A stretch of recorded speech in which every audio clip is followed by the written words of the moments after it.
جواد پیشرفت.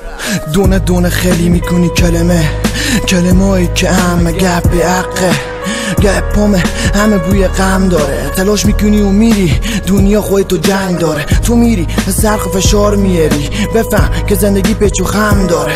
میکشی درد میری جلو مثل یک مرد، هیس نداشته باش ترس.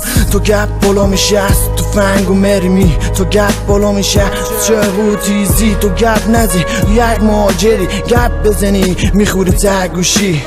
دنیا همینه باید رفت، همه خاطرات تو بشه دفن. از تو مسافر دارم درد کم و بیش، خسته و مهاجر بلد نیم رای کیش.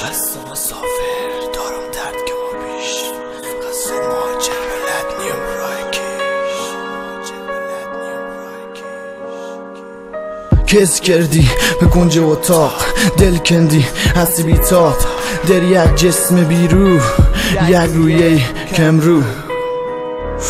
سیگار وردار و دود کن، خاطرها خور فراموش کن. میفهمم نفس تو خیلی تنگه، زیر پاتو به جا فرش خاک و سنگ.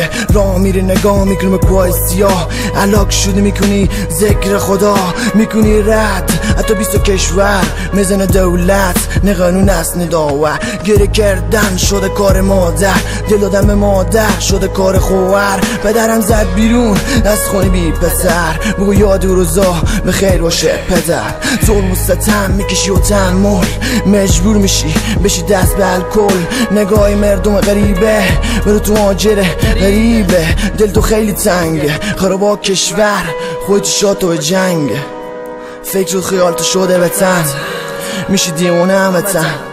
رنجیدی ما هم تو تکفن، بگذار گپا خو بگم لطفا. ای خدا تا کی باشه کشور ما جنگ، دست جرد چفخان هست تنگ.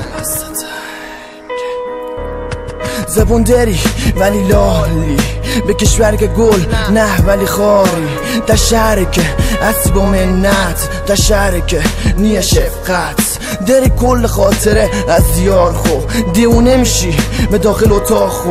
خود تو مهاجر فکر تو مسافر، قلب تو میزنه هستی غافل.